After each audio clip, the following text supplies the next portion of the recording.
సహజ వనరులు ఈ దేశ ప్రజల బాగు కోసం ఉపయోగించినట్టు రావాలి.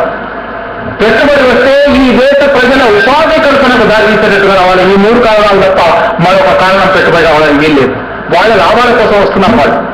వాళ్ళ లాభాల కోసం వచ్చినప్పుడు కూడా చక్కగా చెప్తున్నారు, వాళ్ళ లాభాల కోసమే వస్తారు వాళ్ళు. కానీ అప్పుడు నువ్వు ఉద్యోగాలు కల్పిస్తేనే రాణిస్తానయా లేకపోతే రానివ్వను, నువ్వు ఇక్కడ మార్కెట్ పెంచుకుంటే రాణిస్తానయా లేకపోతే రానివ్వను. ఇక్కడ వనరులను ఇక్కడ మనం ఆందోళన కలిగి ఎందుకలగొట్టాం? మన వనరులను వాళ్ళు కొల్లగొట్టుకుపోయారు కాబట్టి. ఇప్పుడు ఇవాళ మోడీ ప్రభుత్వం మన వనరులను కొల్లగొట్టుకోవడానికి వాళ్ళ పీచి ఎరతుగా తిరిగి ఆహ్వానిస్తూ ఉన్నది.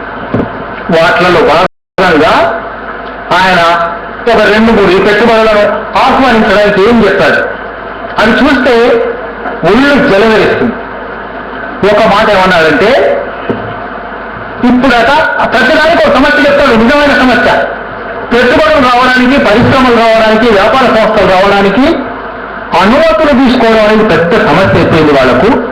వాళ్ళు వచ్చి ప్రభుత్వాన్ని అడగాలి, ప్రభుత్వంలో 1 శాఖను కూడా 10 శాఖలను అడగాలి, పర్యావరణ అనుమతి దొరకదు, ఫారెస్ట్ అనుమతి దొరకదు, ఇటువంటి చాలా సమస్యలు ఉన్నాయి. అందువల్ల పెట్టుబడులు రావడం లేదు.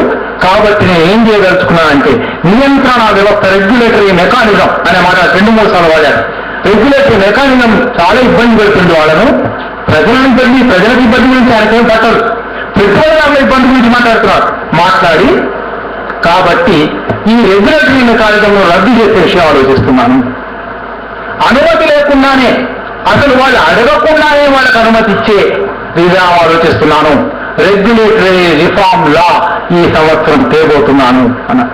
అంటే ఈ దేశంలో ఇక నుంచి అది కాలుష్యకారక పరిశ్రమ అయినా సరే, అది విషపూరిత పరిశ్రమ అయినా సరే, అది ఈ దేశ ప్రజల మూలుగులను తీయించేసే పరిశ్రమ అయినా సరే ఎవరి అనుమతి అవసరం లేదు, వాడు వచ్చి పెట్టేయచ్చు ఈ బడ్జెట్ అని చెప్తుంది.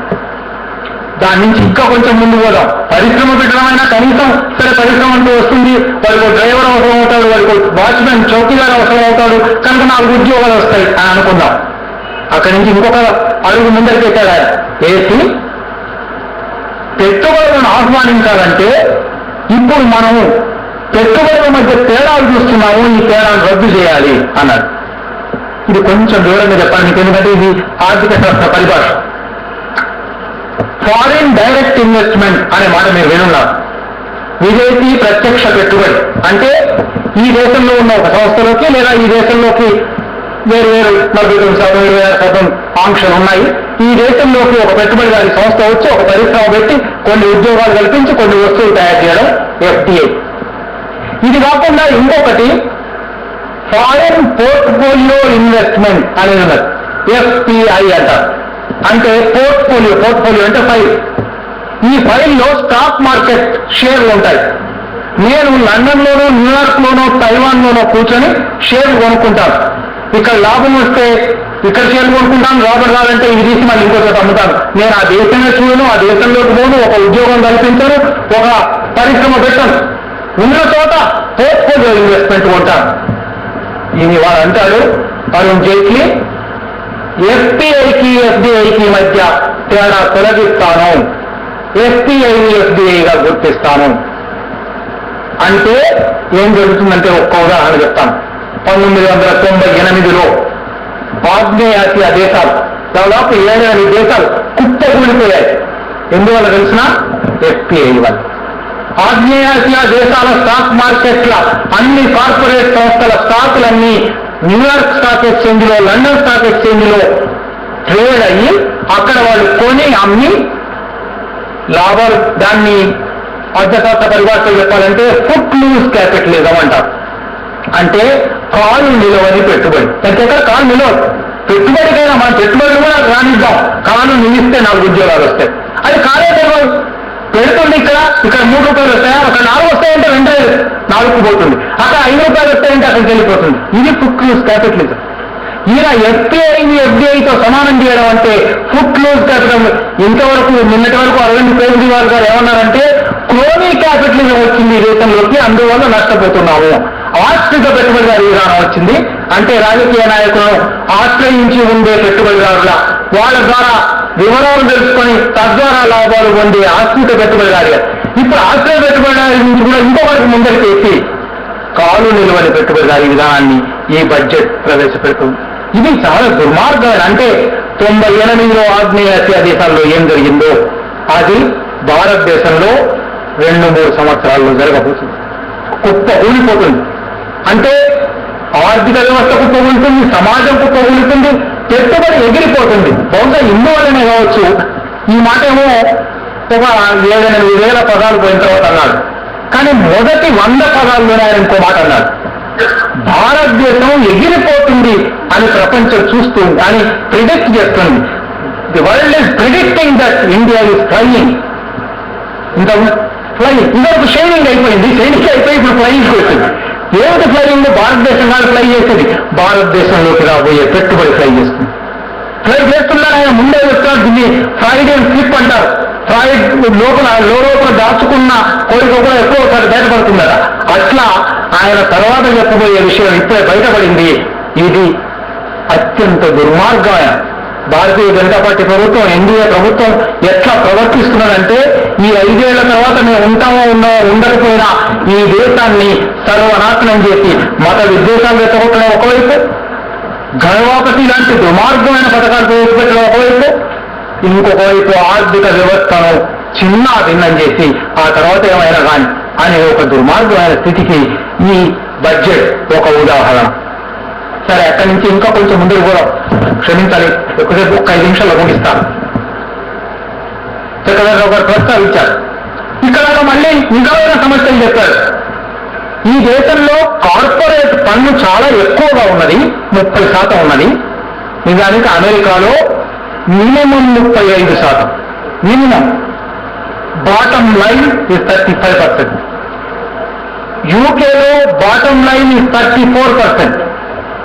20% ఉన్నాయి. 300,000 పౌండ్స్ కన్నా తక్కువ ఉండే చోట 20% అనే మాట ఉంది. కానీ బాటమ్ లైన్ ఉంటుంది.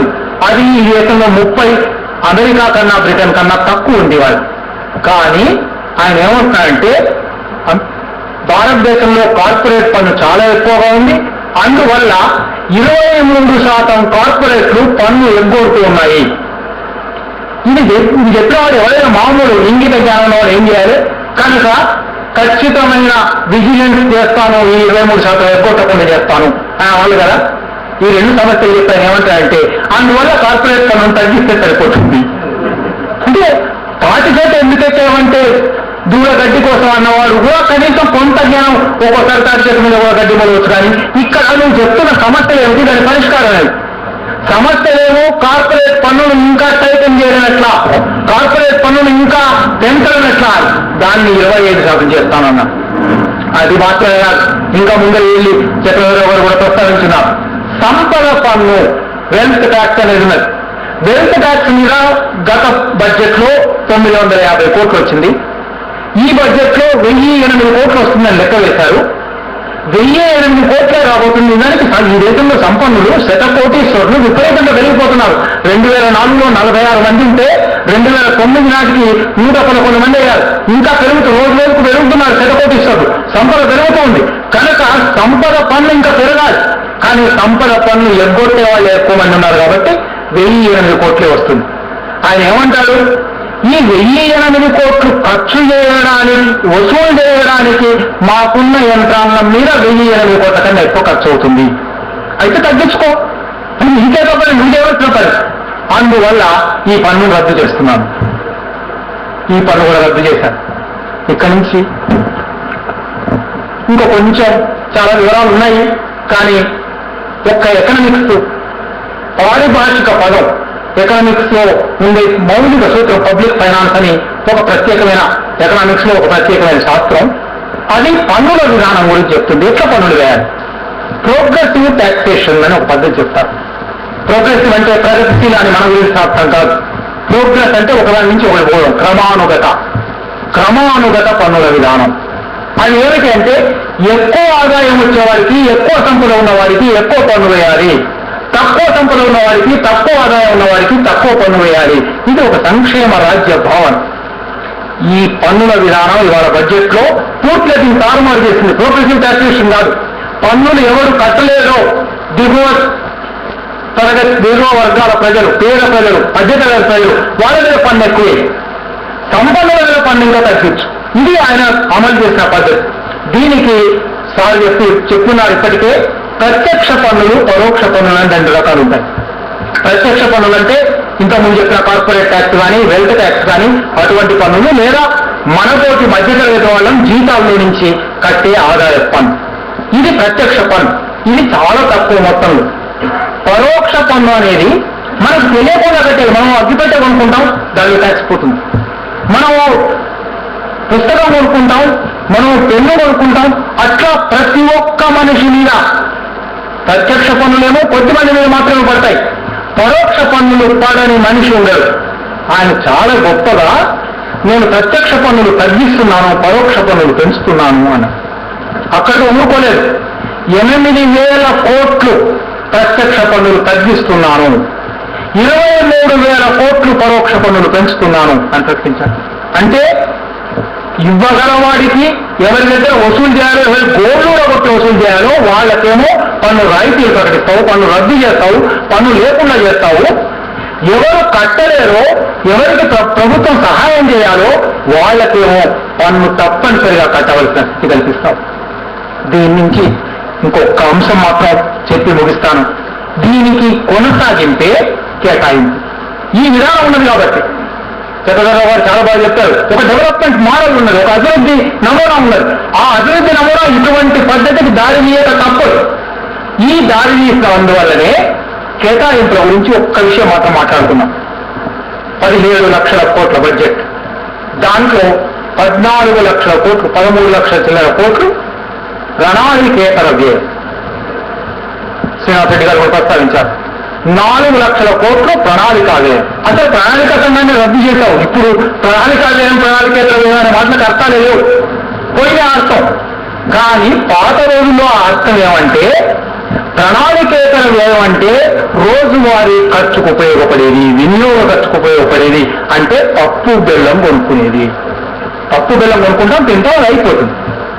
ప్రణాళికా వ్యయం అంటే ఆదాయం సంపాదించి పెట్టే వనరులను కల్పించేది. ఇది పాత రోజుల్లో ప్రణాళికా వ్యయానికి, ప్రణాళికేతర వ్యయానికి ఉన్న తేడా. అంటే మామూలుగా ఎవరైనా ఒక ఇంగిత జ్ఞానం ఉన్నవాళ్ళు ప్రణాళికా వ్యయాన్ని పెంచుతూ ఉండాలి. తద్వారానే ప్రజలందరికీ, సమాజం అంతటికీ, ఆర్థిక వ్యవస్థకు లాభాలు వస్తాయి, ఆదాయాలు వస్తాయి అని అనుకుంటారు. ఈయన దాన్ని తగ్గిస్తూ పోయి ఇప్పుడు 26% తెచ్చారు. ఈ 26% తెచ్చిన ఈ 17 లక్షల కోట్ల బడ్జెట్లో కూడా కేటాయింపు. ఇట్లా వచ్చిన డబ్బులు ఏం చేయాలి, మరి ఎట్లా కేటాయించాలి? రక్షణ రంగానికి 2,47,000 కోట్లు. ఇది గత సంవత్సరంతో పోలిస్తే గత సంవత్సరం ఇది 2,22,370 కోట్లు. అంటే కేవలం పెరుగుదల 24,24,357 కోట్లు. కేవలం పెరుగుదల. ఈ పెరుగుదల అంతా విద్యారంగానికి ఇచ్చింది లేదు, మహిళా శిశు సంక్షేమానికి ఇచ్చింది లేదు, గృహ నిర్మాణ రంగానికి ఇచ్చింది లేదు. వాళ్ళు ఎక్కడ కూడా చెప్తారు. మొత్తంగా డిఫెన్స్ బడ్జెట్ చూస్తే మొత్తం సంక్షేమ రంగాలు, డిఫెన్స్ లో ఎంతమంది ఉంటారు మొత్తం మీద? మొత్తం డిఫెన్స్ స్టాఫ్, పర్సనల్ అన్ని, ఆర్మీ, నేవీ, ఎయిర్ ఫోర్స్ అంతా కలిపి 5 లక్షల మంది కూడా లేరు. 5 లక్షల మంది ఉద్యోగులకు, నిజంగా ఉద్యోగులకు, జవాన్లకు ఏమైనా ఎక్కువ జీతం ఇస్తున్నారని కూడా లేడం లేదు. ఆ వాళ్ళ జీతం కూడా తక్కువే. కానీ ఈ బడ్జెట్ లో అత్యధిక భాగం ఆయుధ సామగ్రి పోతుంది, ఆయుధ వ్యాపారుల బొక్కసాలు నింపడానికి పోతుంది. 2,46,000 కోట్లలో బహుశా 40,000 కోట్లు, 45,000 కోట్లు జీతభత్యాలు ఉంటాయి. అది పెంచినా పర్వాలేదు. కానీ 2 లక్షల కోట్ల రూపాయలు విదేశీ అన్నిటికన్నీ బహుళ సంస్థలు, అమెరికాకు చెందినవి, ఆస్ట్రేలియాకు చెందినవి, జర్మనీకి చెందినవి, బ్రిటన్కు చెందినవి, అది ఆయుధాలు అమ్ముతాయి, విమానాలు అమ్ముతాయి, బాంబర్లు అమ్ముతాయి, జెట్లు అమ్ముతాయి, సబ్మెరైన్లు అమ్ముతాయి. అది కొనబోతున్నావు, వాళ్ళకు పోతుంది డబ్బు. అంతా కూడా ఈ దేశంలో 120 కోట్ల ప్రజలకు లేదు. అంటే 5 లక్షల మంది ఉన్న రంగానికి ఇస్తున్నంత 120 కోట్ల మంది ఉన్న రంగానికి ఇవ్వడం లేదు. దాంట్లో మహిళా శిశు సంక్షేమానికి ఇచ్చింది 10,350 కోట్లు. రక్షణ రంగానికి పెంపుదలే 24,000 కోట్లు. గృహ నిర్మాణం, పట్టణాభివృద్ధి రంగాలకు ఇచ్చింది 22,000 కోట్లు. దానికన్నా రక్షణ రంగం పెంపుదల ఎక్కువ.